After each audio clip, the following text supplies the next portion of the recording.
નમસ્કાર વિદ્યાર્થી મિત્રો, 11મા ધોરણના એકાઉન્ટમાં આપણે આમનોંધના ચેપ્ટરનો અભ્યાસ કરી રહ્યા છીએ. આજે આપણે આમનોંધના ચેપ્ટરમાં 13મો દાખલો જે છે, બધા જ પ્રકારના વ્યવહારોનો દાખલો એક આપેલો છે આપણને, 13મો દાખલો, એનો અભ્યાસ આજે આપણે કરવાનો છે. અગાઉ જેટલા પણ દાખલાઓ આ ચેપ્ટરના આપણે જોઈ ગયા છીએ એ બધા જ દાખલાઓનો નિચોડ જે છે એ આપણને આ 13મા દાખલામાં આપેલો છે. 13મો દાખલો ખૂબ જ વધારે વ્યવહારો આપેલા છે, મોટો દાખલો છે અને અગત્યનો દાખલો છે, કારણ કે બધા જ પ્રકારના વ્યવહારોનો સમાવેશ ત્યાં કરી લેવામાં આવેલો છે. તો એક પછી એક વ્યવહાર આપણે જોતા જઈએ અને એની આમનોંધ લખતા જઈએ.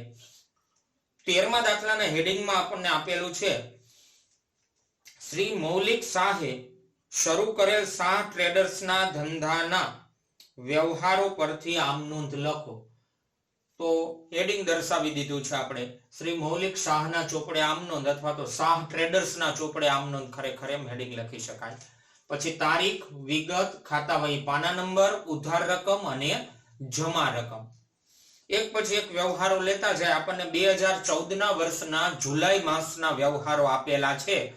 એમાં પહેલી તારીખનો વ્યવહાર, ₹50,000 રોકડા, ₹20,000 ના દેવાદારો, ₹10,000 નો માલનો સ્ટોક તથા ₹5,000 ના લેણદારો લાવીને ધંધો શરૂ કર્યો. હવે જુઓ, અગાઉ જે વ્યવહારો આવી ગયા એમાં રોકડા આવે છે, દેવાદારો આવે છે અને માલનો સ્ટોક આવે છે, એવા વ્યવહારો તો આવી ગયા. પણ અહીંયા એક મુદ્દો નવો એડ થાય છે, ₹5,000 ના લેણદારો પણ લાવવામાં આવે છે. હવે વિદ્યાર્થી મિત્રો, અગાઉ આપણે જોયું એ પ્રમાણે દેવાદારો આવે તો દેવાદારો એ આપણી મિલકત છે, તો દેવાદારો આવે તો ઉધાર કરીએ છીએ, પણ લેણદારો એ આપણું દેવું છે. તો લેણદારો આવે તો લેણદારોનું ખાતું જમા કરવું પડે. તો ટોટલ 4 વિગતો આપેલી છે આપણને. 50,000 રોકડા, 20,000 ના દેવાદારો, ₹10,000 નો માલનો સ્ટોક અને 5,000 ના લેણદારો લાવીને ધંધો શરૂ કરવામાં આવે છે. તો અહીંયા રોકડ આવે છે એટલે રોકડ ખાતે ઉધાર, દેવાદારો આવે છે એટલે દેવાદારો ખાતે ઉધાર, માલનો સ્ટોક આવે છે તો માલ સ્ટોક ખાતે ઉધાર, લેણદારો આવે છે તો લેણદારો એ પેઢીનું દેવું છે. દેવું અસ્તિત્વમાં આવે તો જમા થાય, એટલે લેણદારો ખાતે જમા થશે અને તફાવતની જેટલી રકમ આવશે, આ ધંધાનો માલિક લઈ આવે છે બધું, તો મૂડી ખાતે જમા થશે. તો પહેલી તારીખની આમનોંધ થશે. રોકડ આવે છે તો રોકડ ખાતે ઉધાર, રોકડ ખાતે ઉધાર ₹50,000. ત્યાર પછી 20,000 ના દેવાદારો, તો દેવાદારો ખાતે ઉધાર, દેવાદારો ખાતે ઉધાર ₹20,000. પછી માલ સ્ટોક કેટલાનો? ₹10,000.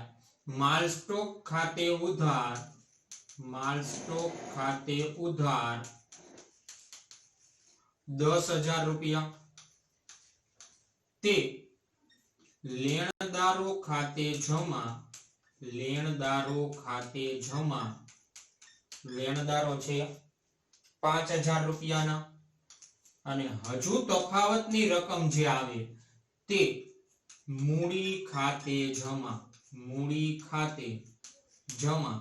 ઉધાર થયા 50 ને 20 70 ને 10 80, 80,000 ઉધાર થયા, 5,000 જમા થયા, તોય હજુ જમા કેટલા કરવા પડશે? ₹75,000. તો આ વ્યવહારમાં વિદ્યાર્થી મિત્રો અગાઉ ભણી ગયા એ જ મુદ્દો છે. એક નવો મુદ્દો આવે છે, લેણદારો. તો લેણદારો ધંધામાં આવે તો લેણદારોનું ખાતું જમા થાય. રોકડ આવે છે એટલે ઉધાર, માલનો સ્ટોક આવે છે એટલે ઉધાર, દેવાદારો આવે છે એટલે ઉધાર. આ ત્રણે ત્રણ મિલકત આવે છે અને સાથે સાથે એક દેવું આવે છે, લેણદારો.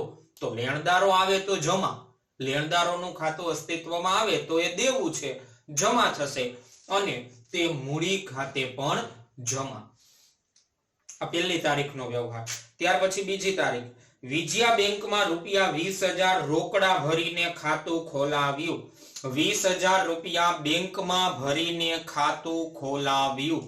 20,000 રૂપિયા રોકડા બેંકમાં ભરવામાં આવે છે. તો 20,000 રૂપિયા માટે બે ખાતાઓ અસ્તિત્વમાં આવશે. રોકડા ભરવામાં આવે છે તો રોકડ ખાતું, અને બેંકમાં ભરવામાં આવે છે બેંકનું ખાતું.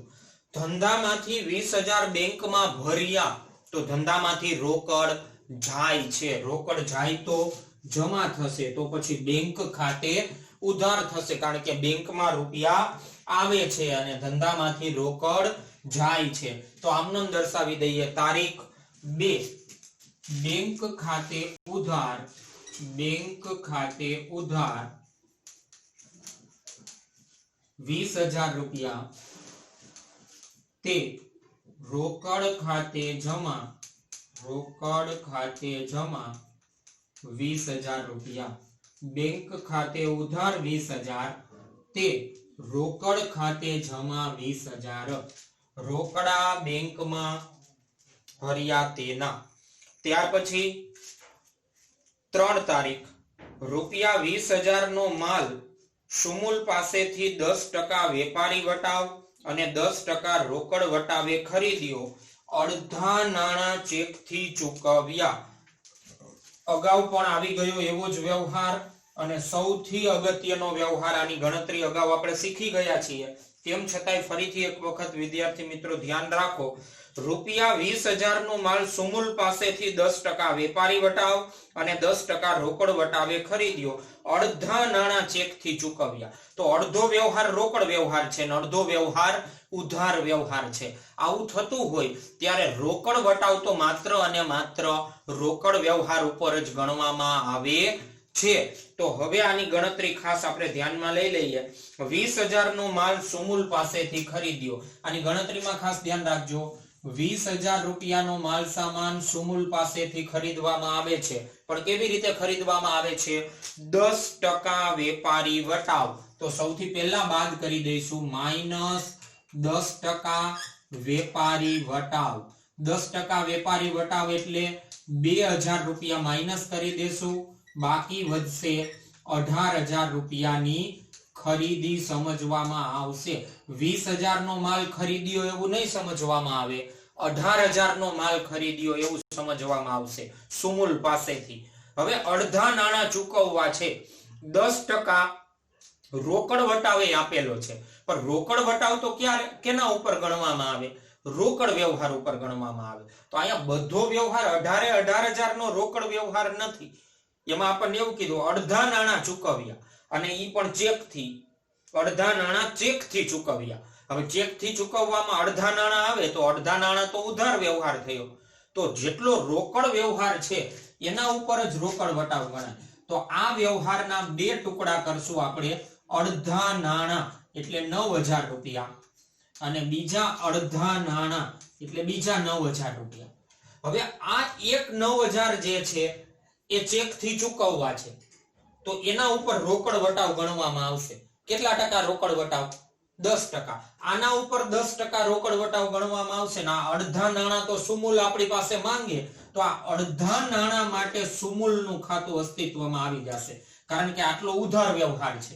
તો હવે આ 9,000 માં કોઈ ફેરફાર નહીં કરીએ આપણે, એમાં સુમુલનું ખાતું અસ્તિત્વમાં આવી ગયું. પણ આ 9,000 જે છે એ આપણે ચેકથી ચૂકવવા છે, તો આપણને એના ઉપર 10% લેખે રોકડ વટાવ બાદ મળશે. તો -10% રોકડ વટાવ. 10% રોકડ વટાવ એટલે 900 રૂપિયાનો રોકડ વટાવ. તો આપણે ચેક કેટલાનો આપવો પડશે? 8,100 રૂપિયાનો ચેક આપવો પડશે. તો ખરીદ ખાતું, વટાવનું ખાતું, બેંકનું ખાતું અને સુમુલનું ખાતું, આવી રીતે 4 ખાતાઓ અસ્તિત્વમાં આવશે. આ ગણતરી કરવી જ સૌથી અગત્યની છે. હવે ઉધાર જમા કરવું તો એકદમ સહેલું છે. ઉધાર જમા કેવી રીતે થશે? ખરીદ ખાતે ઉધાર, ખરીદ ખાતે ઉધાર. આ નીચેના 3 ખાતા જે છે એ જમા થશે. ખરીદ ખાતે ઉધાર 18,000 તે વટાવ ખાતે જમા 900 રૂપિયા, બેંક ખાતે જમા 8,100 રૂપિયા, સુમુલ ખાતે જમા 9000 રૂપિયા। તો તારીખ 3 તારીખની આમ નોંધ દર્શાવી દઈએ। ખરીદ ખાતે ઉધાર 18000 રૂપિયા તે સુમૂલ ખાતે જમા 9000 રૂપિયા તે બેંક ખાતે જમા 8100 રૂપિયા અને તે રોકડ વટાવ અથવા ખાલી વટાવ લખો રોકડ વટાવ ખાતે જમા 900 રૂપિયા। આ રીતે આ વ્યવહારની આમ નોંધ લખવાની થાય અને સૌથી અગત્યનો વ્યવહાર મોટા ભાગના વિદ્યાર્થીઓ આ પ્રકારના વ્યવહારમાં ભૂલ કરતા હોય છે। 20000 નો માલ પેલા વેપારી વટાવ બાદ કરી દયો, પછી જે રકમ વધે એના બે ટુકડા કરો, જેટલા નાણાં ચૂકવવા છે એના ઉપર રોકડ વટાવ ગણો અને જેટલા નથી ચૂકવવા એમાં જે તે વ્યક્તિનું ખાતું આવશે। ત્યાર પછી હવે 3 તારીખ પછી 4 તારીખનો વ્યવહાર। રૂપિયા 15000 નું ફર્નિચર પુનિત ફર્નિચર માર્ટ માંથી શાખ પર ખરીદ્યું। જો ઉધાર ખરીદવામાં આવે છે ફર્નિચર। અને આગળ લારી ભાડું રૂપિયા 100 રોકડેથી ચૂકવ્યું। લારી ભાડાના 100 રૂપિયા જે છે ઈ રોકડા ચૂકવવામાં આવે છે, મિલકત ખરીદવામાં આવે છે। તો મિલકત વાળો દાખલો જ્યારે આપણે ધ્યાનમાં લીધો ત્યારે મેં તમને સમજાવ્યું હતું વિદ્યાર્થી મિત્રો કે મિલકતને લાવવાનો ખર્ચ, ગોઠવવાનો ખર્ચ, કાનૂની કાગળિયા દસ્તાવેજના ખર્ચ જે તે મિલકતની કિંમતમાં પ્લસ થઈ જાય છે। તો આપણે 15000 નું ફર્નિચર ખરીદ્યું એમ નહીં સમજીએ, ઓલા લારી ભાડા વાળા રૂપિયા એમાં એડ કરી દેશું તો ફર્નિચર આપણા ધંધામાં કેટલાનું આવશે 15100 રૂપિયાનું। 100 રૂપિયા લારી ભાડા વાળા એડ કરી દેવા પડે, મિલકત લાવવાનો ખર્ચ એટલે ફર્નિચર આવે છે 15100 રૂપિયાનું। એ 15100 માંથી 15000 રૂપિયા પુનિત ફર્નિચર માર્ટ આપણી પાસે માંગે, શાખ પર ખરીદ્યું એવું કીધું છે। જો ઉધાર વ્યવહાર ને તો વ્યક્તિનું નામ આવે ને, પુનિત ફર્નિચર માર્ટ નું ખાતું, અને ઓલા 100 રૂપિયા તો આપણે રોકડા ચૂકવી દઈએ છીએ તો એના માટે આવે રોકડ ખાતું। તો એની ગણતરી આવી રીતે થશે 15100 રૂપિયાનું ફર્નિચર, એ ફર્નિચર ની અંદર 15000 રૂપિયા માટે પુનિત ફર્નિચર માર્ટ નું ખાતું અને બીજા 100 રૂપિયા માટે રોકડ ખાતું। ફર્નિચર ધંધામાં આવે છે, ફર્નિચર ખાતે ઉધાર, પુનિત ફર્નિચર માર્ટ લાભ આપનાર છે, જમા, રોકડ જાય છે, જમા। તો આખી આમ નોંધ થશે ફર્નિચર ખાતે ઉધાર 15100, તે પુનિત ફર્નિચર માર્ટ ખાતે જમા 15000, તે રોકડ ખાતે જમા 100 રૂપિયા। તો તારીખ 4 દર્શાવી દઈએ અને એની આમ નોંધ દર્શાવી દઈએ। ફર્નિચર ખાતે ઉધાર 15100 રૂપિયા તે પુનિત ફર્નિચર માર્ટ ખાતે જમા, પુનિત ફર્નિચર માર્ટ ખાતે જમા 15000 રૂપિયા અને તે રોકડ ખાતે જમા 100 રૂપિયા। આ 4 તારીખનો વ્યવહાર। 4 તારીખ પછી વિદ્યાર્થી મિત્રો 5 તારીખ રૂપિયા 3000 નો માલ નુકસાની વાળો હોવાથી સુમૂલ ને પરત કર્યો। સુમૂલ ને આપણે માલ પરત કરીએ છીએ। કેટલાનો માલ સામાન 3000 નો માલ સામાન સુમૂલ ને આપણે પરત કરી દઈએ છીએ। તો સુમૂલ પાસેથી ખરીદેલો માલ આપણે સુમૂલ ને પરત કરીએ છીએ। 3000 નો માલ સુમૂલ ને પરત કર્યો। 3000 રૂપિયાનો માલ આપણે સુમૂલ ને પરત કરીએ તો મેં તમને કીધું કે માલ પરત કરવાનો વ્યવહાર હોય ત્યારે જે તે વ્યક્તિનું ખાતું, સામેવાળી વ્યક્તિનું ખાતું તો આવશે જ, એટલે એક ખાતું આવશે સુમૂલનું ખાતું અને બીજું સુમૂલને આપણે કયો માલ પરત કરતા હોય એની પાસેથી ખરીદેલો માલ પરત કરતા હોય તો ખરીદ પરતનું ખાતું આવશે। બીજું ખાતું કયું આવશે? ખરીદ પરતનું ખાતું, એક આવશે સુમૂલનું ખાતું, બીજું આવશે ખરીદ પરતનું ખાતું. તો આપણે સુમૂલને માલ પરત કરીએ છીએ, સુમૂલ લાભ લેનાર થશે, લાભ લેનાર ખાતે ઉધાર, અને ખરીદેલો માલ પાછો જાય છે ખરીદ પરત ખાતે જમા. તો આમનો થશે સુમૂલ ખાતે ઉધાર 3000, તે ખરીદ પરત ખાતે જમા 3000. તારીખ દર્શાવી દઈએ 5. સુમૂલ ખાતે ઉધાર, સુમૂલ ખાતે ઉધાર 3000 રૂપિયા, તે ખરીદ પરત ખાતે જમા, ખરીદ પરત ખાતે જમા 3000 રૂપિયા. સુમૂલ ખાતે ઉધાર 3000, તે ખરીદ પરત ખાતે જમા 3000 રૂપિયા. તો સુમૂલને માલ પરત કર્યો તેના. 5 તારીખ પછી 6 તારીખનો વ્યવહાર. રાજશ્રીને ₹12000 નો માલ 10% વેપારી વટાવ અને 10% રોકડ વટાવે વેચ્યો. અડધી રકમનો ચેક મળ્યો. હવે વિદ્યાર્થી મિત્રો જુઓ, 3 તારીખનો જે વ્યવહાર હતો, આ જ વ્યવહાર ફરીથી રિપીટ થાય છે, પણ આ વ્યવહાર માલ સામાન ખરીદવાનો હતો. હવેના વ્યવહારમાં આવી જ ગણતરી કરવાની છે, આ 3 તારીખના વ્યવહાર જેવી જ ગણતરી, પણ આ વ્યવહાર ખરીદીનો હતો.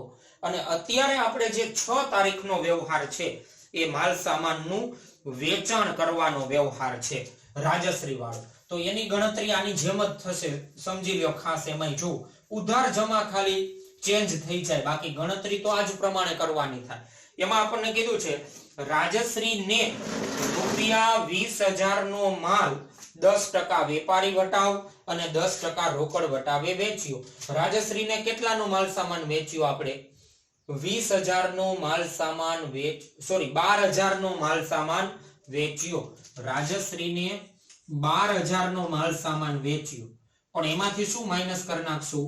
10% વેપારી વટાવ, 10% એટલે 1200 રૂપિયા, બાકી વધશે 10800 રૂપિયા. આ રકમની હવે કઈ જરૂર છે નહીં. 10800 રૂપિયાનું વેચાણ આપણે સમજશું. 12000 નો માલ વેચ્યો એમ નહીં સમજીએ, 10800 નો માલ વેચ્યો. તો 10800 નું વેચાણ થયું. હવે આપણને એવું કીધું છે 10% રોકડ વટાવ. તો રોકડ વટાવ બધા વ્યવહાર ઉપર નહીં ગણાય, જેટલો રોકડ વ્યવહાર છે એના ઉપર રોકડ વટાવ ગણાશે. તો રોકડ વ્યવહાર કેટલો થશે? અડધા નાણાંનો ચેક મળ્યો. તો અડધા નાણાંનો ચેક મળે છે આપણને, એવું કીધું છે, તો અડધા નાણાં ઉપર જ રોકડ વટાવ ગણવામાં આવશે. તો હવે 10800 રૂપિયાના બે ટુકડા કરશું, 5400 રૂપિયા અને 5400 રૂપિયા. અડધા નાણાં ઉપર 10% રોકડ વટાવ ગણશું, અને અડધા નાણાં જે છે એ આપણને શું નામ આપેલું છે? રાજશ્રી. રાજશ્રી પાસે આપણે માંગીએ.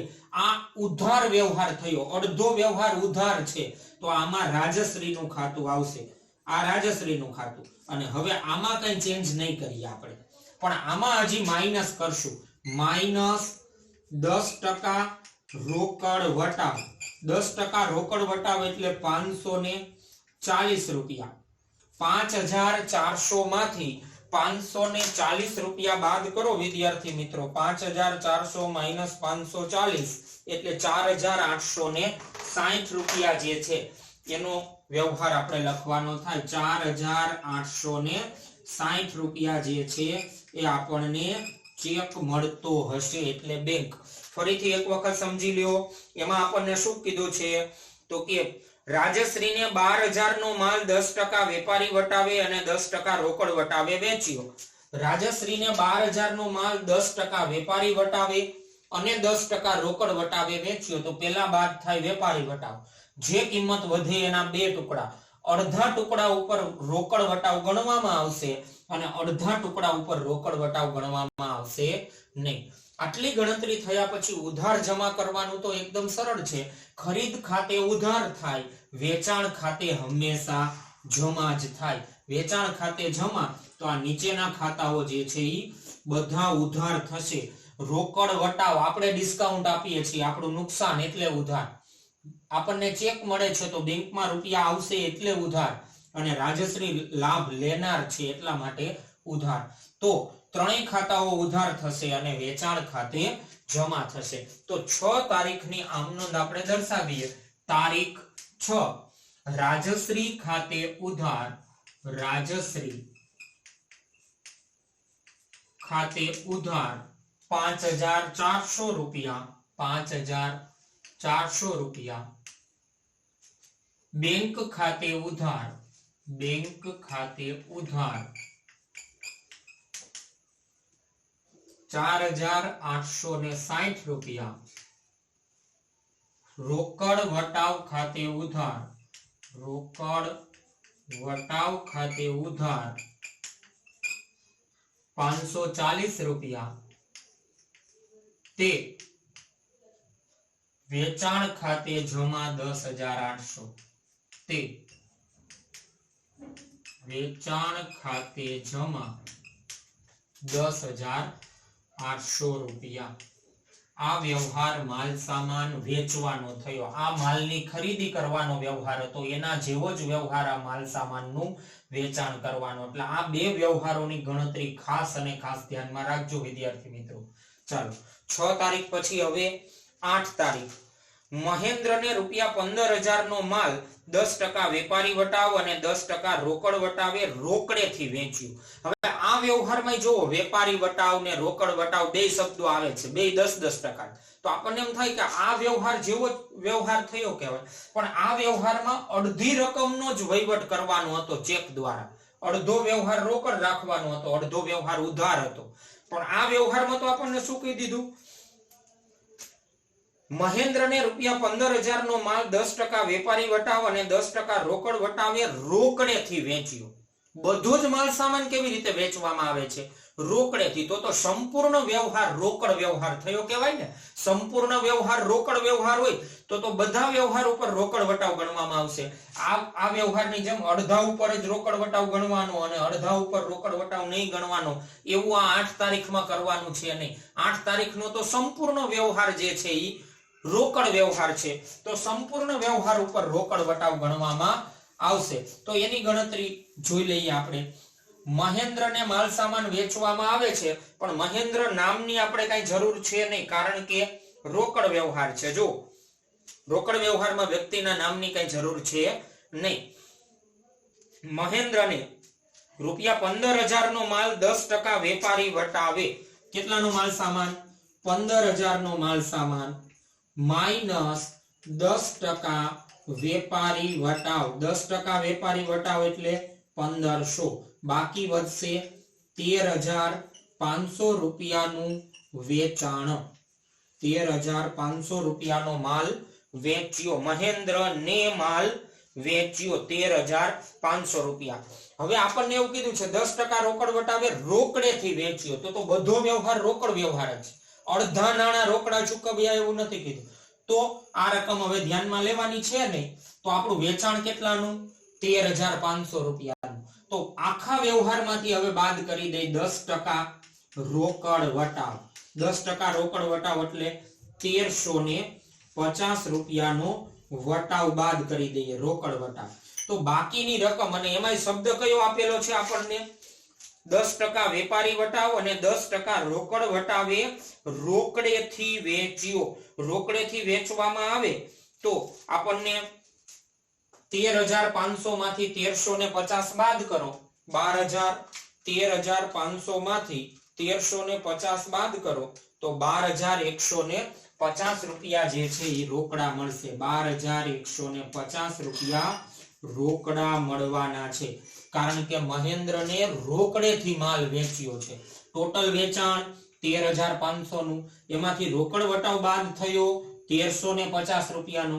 તો આપણને રોકડ કેટલી મળશે? 12150 રૂપિયા. ઉધાર જમા કરવા માટે એકદમ સરળ. મુખ્ય ખાતું નક્કી કરી લ્યો, નીચેના ખાતા એનાથી ઉલટા જ હોય તો વેચાણ ખાતે જમા જ થાય. તો આ નીચેના બે ખાતાઓ જે છે એ ઉધાર થશે, કારણ કે રોકડ આવે છે એટલે ઉધાર, વટાવ આપણે આપીએ છીએ તો આપણો ખર્ચ છે, નુકસાન છે એટલે ઉધાર, અને માલ સામાન જાય છે વેચાણ ખાતે જમા. તો આખી આમનોંધ થશે રોકડ ખાતે ઉધાર, વટાવ ખાતે ઉધાર, તે વેચાણ ખાતે જમા. મહેન્દ્ર નામની આપણે કઈ જરૂરિયાત છે નહીં, કારણ કે કેવો વ્યવહાર છે? રોકડ વ્યવહાર છે. તો આપણે તારીખ દર્શાવી દઈએ 8 તારીખમાં રોકડ ખાતે ઉધાર